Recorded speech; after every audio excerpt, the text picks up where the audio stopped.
Hello. Did you know some fish communicate by farting? Really? Yes, farting.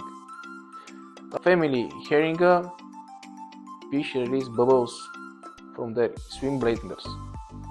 Scientists call it first repetitive tics farts.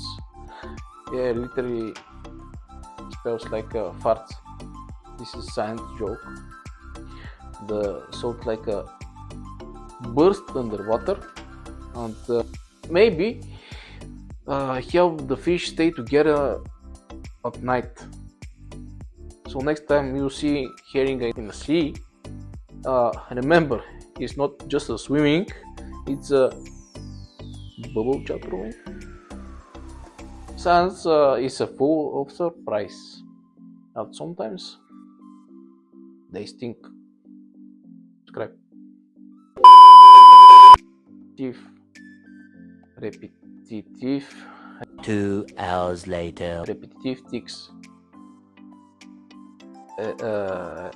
Repetitive tics.